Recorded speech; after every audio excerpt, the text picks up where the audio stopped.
وقت بھی چونکہ کافی ہو گیا ہے، میں کوشش کروں گا تھوڑے ٹائم میں زیادہ سے زیادہ گفتگو کروں۔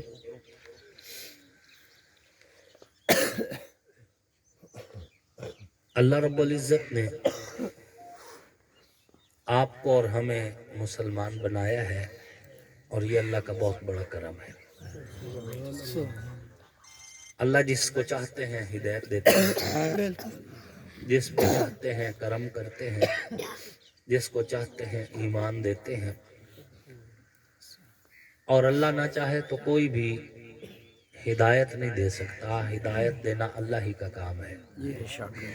انبیاء کا کام بھی محنت کرنا ہے، تبلیغ کرنا ہے، اللہ کا خوف دلانا ہے۔ قرآن میں جیسا ہے انما انت منذر من یخشاھا، کہ آپ ڈراتے جائیں، آپ کا کام ڈرانا ہے۔ جو ڈر گیا ٹھیک ہے، جو نہیں ڈرتا انک لا تہدی من احببت، آپ اپنے من پسند کسی بندے کو ہدایت نہیں دے سکتے۔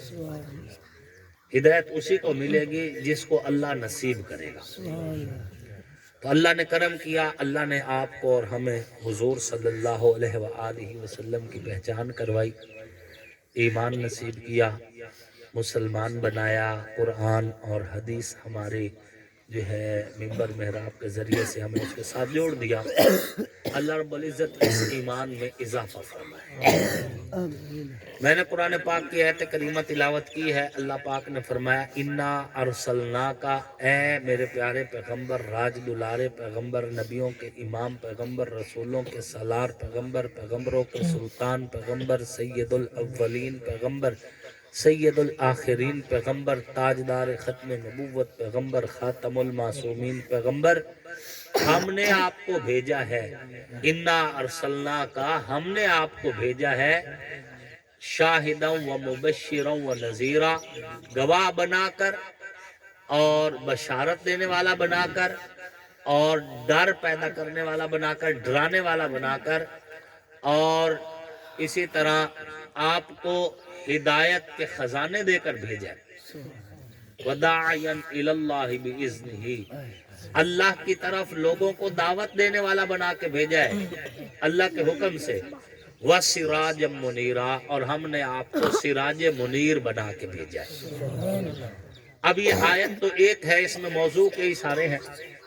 اِنَّا أَرْسَلْنَا کا ایک موضوع ہے، شاہدن دوسرا موضوع ہے، مبشرن تیسرا موضوع ہے، نذیرن چوتھا موضوع ہے، داعین الی اللہ بِإِذْنِهِ پانچواں موضوع ہے، اور سراج منیرہ چھٹا موضوع ہے۔ ایک ہی آیت میں 6 موضوع ہیں، اور ہر موضوع پہ اگر علماء ہوں جن کے پاس اللہ رب العزت نے قرآن و حدیث کا علم دیا تو وہ گھنٹوں گفتگو کر سکتا ہے۔ ہم نے آپ کو گواہ بنا کر بھیجا۔ معلوم ہوا وہی رسول ہوتا ہے جسے اللہ بھیجے۔ کوئی اپنی طرف سے آ جائے اور آ کر نبوت کا دعویٰ کرے تو ہم اس کے طرف توجہ بھی نہیں کریں گے، ہم اس سے دلیل بھی نہیں مانگیں گے، چاہے وہ آسمان سے ڈائریکٹ نازل ہو رہا ہو پھر بھی نہیں دلیل مانگیں گے۔ کیوں؟ کیونکہ اللہ نے جب قرآن میں فرما دیا ما کان محمد ابا احد من رجالکم ولکن رسول اللہ وخاتم النبیین، تو اللہ کے اس اعلان کے بعد اب اس کائنات میں کوئی بھی نبی بطور پیغمبر نہیں آ سکتا، بطور پیغمبر نہیں آ سکتا۔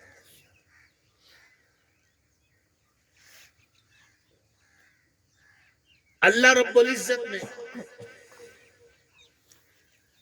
حضور کو بھیجا اور سارے نبیوں کو اللہ نے بھیجا شاہدن گواہ بنا کر۔ اللہ گواہی تو آدم نے بھی دی، نوح نے بھی دی، شیس نے بھی دی، داؤد نے بھی دی، ایوب نے بھی دی، یعقوب نے بھی دی، خلیل نے بھی دی، ذبیح نے بھی دی، گواہی تو موسیٰ کلیم نے بھی دی، روح اللہ نے بھی دی، صلوات اللہ علیہم اجمعین۔ اللہ ہر نبی نے تیری گواہی دی، لیکن آپ نے ان کو اِنَّا أَرْسَلْنَاكَ شَاهِدًا نہیں کہا۔ حضور کے لیے خطاب کیوں بنایا کہ اِنَّا أَرْسَلْنَاكَ شَاهِدًا، ہم نے آپ کو گواہ بنا کر بھیجا۔ اس میں راز کیا ہے؟ اللہ پاک بتانا یہ چاہتے ہیں کہ دیگر جتنے بھی میرے نبی ہیں وہ میرے نشانیوں کے گواہ ہیں. سبزہ اگ رہا ہے، زمین مری ہوئی ہے، زندہ ہو رہی ہے، اور ایک بیج میں درخت چھپا ہوا ہے، ہوائیں چل رہی ہے، سمندر قابو میں ہے، فضا خوشگوار ہے، پھول اور کلیاں بہتی ہوئی ندیاں، ہری بھری وادیاں موجود ہیں، نظام چل رہا ہے. ان نظام کے ان علامتوں کو دیکھ کر نشانیوں کی گواہی دینے والے تو نبی اور بھی ہیں، لیکن جس نے سامنے بیٹھ کے میری طاقت، میری قدرت، میری کبریائی، میرا عرش، میرا جلال، میرا جمال، میرا کمال، میری عزت، میری عظمت، میرا روب، میرا دبدبہ، میری قوت کو دیکھا ہے، وہ صرف محمد الرسول اللہ. اِنَّا أَرْسَلْنَاكَ شَاهِدًا. آپ دیکھ لیں نا کہیں پہ کوئی وقوع ہو جائے، اللہ نہ کرے 302 ہو جائے، تو اس کے کئی گواہ ہوتے ہیں. ایک گواہ پولیس ہوتی ہے جو اس بات کی گواہی دیتی ہے کہ ہم نے نقشہ بنایا تھا، وہاں پر موقع ملاحظہ کیا تھا، وہاں سے ہمیں خون بھی ملا، وہاں سے ہم نے میت بھی وصول کی، اور ہم نے وہاں سے ارد گرد کے لوگوں سے بھی پوچھا. یہ گواہی پولیس کے ذمہ ہوتی ہے. ایک گواہی ڈاکٹر دیتا ہے، وہ کہتا ہے میں نے اس کے جسم کا معائنہ کیا تھا، معائنہ کرنے کے بعد دیکھا تھا کہ فلاں فلاں جگہ پہ زخم ہے، اور فلاں زخم کی وجہ سے اس کی ڈیتھ ہو گئی. یہ ڈاکٹر بھی گواہ ہے. لیکن ایک آئی وٹنس ہوتا ہے. جب وقوع ہوا تو پولیس موقع پہ نہیں تھی، ڈاکٹر موقع پہ نہیں تھا، لیکن ایک آئی وٹنس ہوتا ہے جو موقع کا گواہ ہوتا ہے، جس نے قتل ہوتا ہوا دیکھا ہے، وہ موقع کا گواہ ہے. 1,24,000 کم و بیش انبیاء جو اس دھرتی پہ آئے گواہ سارے ہیں، لیکن نشانیوں کے گواہ ہے. جس طرح ڈاکٹر نشانی کا گواہ ہے کہ گولی فلاں جگہ پہ لگی، زخم فلاں جگہ پہ تھا، موت فلاں وجہ سے ہوئی، جس طرح کے پولیس گواہ ہے کہ موقع ملاحظہ کیا، ہم نے خون کے نمونے اٹھائے، ہم نے وہاں سے میت اٹھائی، گولیوں کے خول اٹھائے. یہ نشانیوں کے گواہ ہے. لیکن جس طرح کوئی موقع کا گواہ ہوتے، جس نے دیکھا ہوتے قتل ہوا کیوں، کیسے ہوا، کس وقت ہوا، اس کا جو گواہ ہوتے اسے آئی وٹنس کہا جاتا ہے. کائنات کے رب نے آدم کو بھی گواہ بنایا، نوح کو بھی گواہ بنایا، داؤد کو بھی گواہ بنایا، یوسف کو بھی گواہ بنایا، یونس کو بھی گواہ بنایا. نبی تو سارے گواہ ہیں، لیکن نشانیوں کے گواہ ہیں. میرے پاک پیغمبر آئی وٹنس ہے، موقع کے گواہ ہیں. حضرت موسیٰ گواہ ہے، لیکن کس بات کے کہ کوہ طور جلا ہے رب کی تجلی سے، بس اس چیز کے گواہ ہے. انی آنست نارا، اس کے گواہ ہے. رب سے ہم کلام ہوئے، بس بات ہو رہی ہے، اس کے گواہ ہے. لیکن جو اللہ کی طاقت حضور نے دیکھی ہے وہ جبریل نے بھی نہیں دیکھی، اللہ کے عرش نے بھی نہیں دیکھی. اللہ نے یہ کہا ہے میرا عرش ہے، اس پہ کیسے بیٹھا یہ اللہ جانے، اس کا کام ہے. ہم یہ نہیں کہہ سکتے کہ بالکل اللہ ہر وقت اپنے عرش پہ بیٹھا، وہ کیسے بیٹھا وہ اللہ جانے. ما یلیق بشانی، اس کے شایان شان ہے، وہ بیٹھنا کیسا ہے، عرش کیسا ہے، کیفیت کیسی ہے، ہم اس کا تعین نہیں کر سکتے. اللہ جگہ سے پاک، زمانے سے پاک، علاقے سے پاک، جسم سے پاک. وہ تعین کیسا وہ اللہ جانے، اللہ کا علم جانے، ہم نہیں کر سکتے. لیکن اللہ کی طاقت، قدرت اور جلال، جمال اور کمال کو اگر اس پوری کائنات میں کسی نے ان آنکھوں سے جاگتے ہوئے اور دنیاوی حیات کے مطابق اگر دیکھا ہے تو وہ محمد الرسول اللہ ہے. اس لیے فرمایا انا ارسلنا کا شاہدہ، اے محبوب ہم نے تجھے موقع کا گواہ بنایا ہے۔ اب آئیے اگلی طرف، معراج کی رات جبریل امین حضور علیہ السلام کے ساتھ تھے، سدرۃ المنتہا تک ساتھ رہے۔ سدرۃ المنتہا پہ جبریل امین بول اٹھے آقا اس سے آگے میری پرواز نہیں ہے، ایک بار بھی اٹھایا تو جل جاؤں گا۔ جہاں جبریل رک گئے وہاں سے محمد کا سفر شروع ہوا ہے۔ جبریل کی انتہا محمد کی پرواز کی ابتدا ہے۔ پھر وہاں سے سدرۃ المنتہا سے عرش اولی تک اللہ کی جس طاقت نے حضور کو اوپر اٹھایا ہے اس طاقت کا آئی وٹنس کائنات میں صرف محمد الرسول اللہ صلی اللہ علیہ وآلہ۔ پھر اللہ نے حضور کو سامنے بٹھایا، بٹھا کے پھر فرمایا اور قریب ہو جائیے۔ ثم دنا فتدلی فکان قاب قوسین او ادنا۔ حضور قریب ہوئے، پھر اور قریب ہوئے، پھر اتنے قریب ہو گئے جس طرح کمان کے دو کونے ہوتے ہیں۔ تیر کمان آج کل تو بچوں نے ارتغرل جب سے دیکھ لیا ہے ان کو کمان کی بڑی سمجھ لگی، تیر کمان کیسا ہوتا ہے، ورنہ یہ روایت ہماری جو ہے غائب ہوتی جا رہی تھی۔ اس کی جگہ پہ جو ہے تیر تلوار کمان کی جگہ پہ بندوقوں نے لے لی تھی جگہ۔ ہماری ثقافت ہے، یہ بات ذہن میں رکھنا۔ حضور علیہ السلام نے فرمایا السلاح حلیۃ المومن، اسلحہ مومن کا زیور ہے۔ کمان کے دو کونے ہوتے ہیں جس میں دھاگا ڈالا ہوا ہوتا ہے، جس میں تیر کھینچا جاتا ہے۔ وہ ایک کونے اور دوسرے کونے کے درمیان جتنا دھاگے کا فاصلہ ہے خدا اور مصطفیٰ کے درمیان صرف اتنا فاصلہ رہ گیا، لیکن رہ گیا۔ یہ بات ذہن میں رکھنا، فاصلہ رہ گیا، فاصلہ ختم نہیں ہوا۔ اللہ اتنی وضاحت کیوں کر رہا ہے؟ وضاحت کیوں کر رہا ہے؟ نہ کرے تو تب کیا؟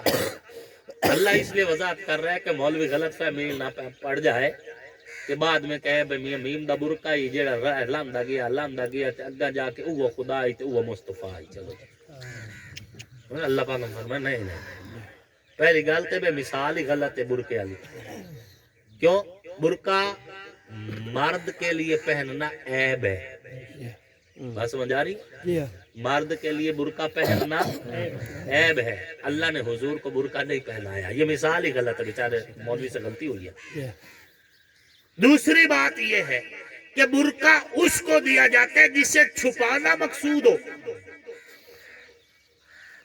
جسے چھپانا مقصود ہو، جبکہ حضور کو چھپانا مقصود نہیں دکھانا مقصود ہے۔ تورات میں حضور کا ذکر، زبور میں حضور کا ذکر، انجیل میں حضور کا ذکر، آدم کی زبان پہ حضور کا ذکر، نوح کی کشتی میں حضور کا ذکر، شیش کی دعا میں حضور کا ذکر، داؤد کی دعا میں حضور کا ذکر، سلیمان کی سلطنت میں حضور کا ذکر، یونس کی دعاؤں میں حضور کا ذکر، ابراہیم کی دعاؤں میں حضور کا ذکر، اسماعیل کی دعاؤں میں حضور کا ذکر، کلیم کی دعاؤں میں حضور کا ذکر، روح اللہ کی دعاؤں میں حضور کا ذکر۔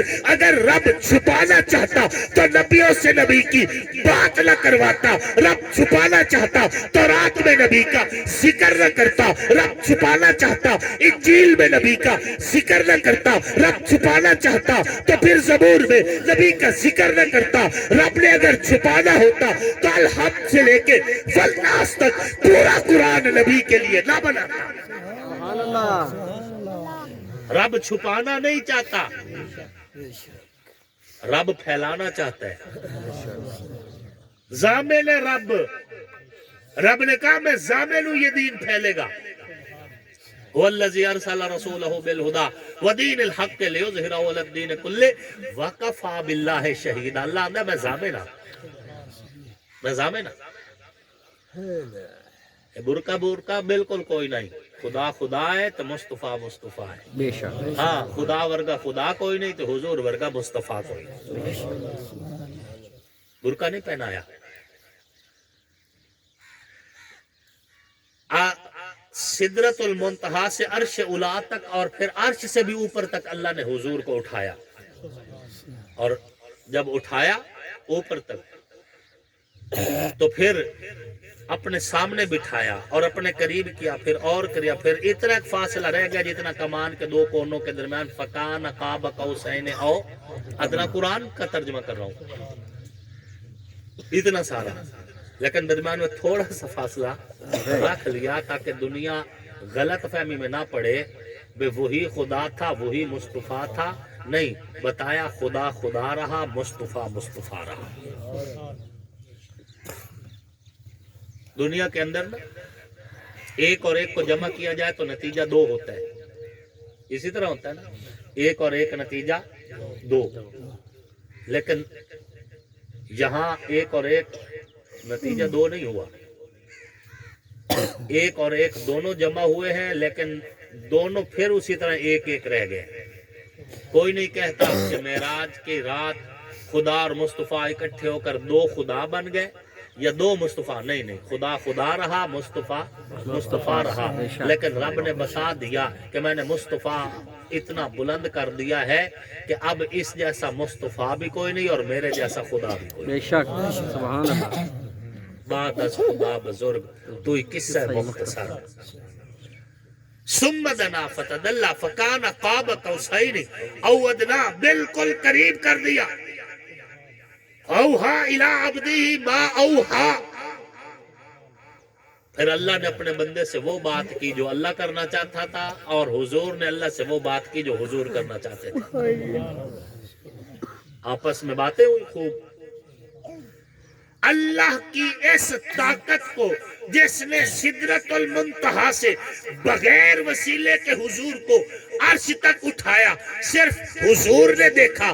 پھر اپنے سامنے بٹھا کر اللہ نے جو گفتگو کی, اس کیفیت کو بھی اگر کائنات میں کسی نے دیکھا تو صرف حضور نے دیکھا. تو اللہ کی قدرتوں کے آئی وٹنس چونکہ حضور ہے, اس لیے فرمایا انا ارسلناک شاہدا و مبشرا و نذیرا و داعیا الی اللہ باذنہ و سراجا منیرا. سبحان اللہ. موقع کے گواہ, بشارتیں دینے والے ہیں, بشارتیں دینے والے, ڈرانے والے. لوگوں کو جہنم بتا کر ڈرانا, اللہ کا خوف دلانا, اللہ کی محبت سکھانا. پتہ ہے سب سے زیادہ ڈر محبت کا ہوتا ہے. سب سے زیادہ ڈر محبت کا ہوتا ہے. لوگ گولی سے نہیں ڈرتے, گالی سے نہیں ڈرتے, مار پیٹ سے نہیں ڈرتے, لیکن جہاں تعلق ہونا اس سے بہت ڈرتے ہیں. اللہ. پتہ ہے کیوں؟ کیونکہ یہی ڈر ایک ہوتا ہے کہ کہیں تعلق نہ خراب ہو جائے. جو متقی لوگ ہیں نا, متقی, یہ اللہ کے ولی ہوتے ہیں. پھر بھی انہیں کیوں کہا گیا ڈرنے والے؟ کیونکہ انہیں ہر وقت دھڑکا رہتا ہے کہ کہیں اللہ ناراض نہ ہو جائے. جہنم کا ڈر تو ڈر ہی نہیں, یقیناً ڈر تو اللہ کی ناراضگی کا ہے. مولا کائنات امیر المؤمنین حضرت مولا علی کرم اللہ وجہہ فرمایا کرتے تھے, اے میرے رب, میں تیری عبادت اس وجہ سے نہیں کرتا کہ جنت چلا جاؤں, یہ تو لالچ ہوا.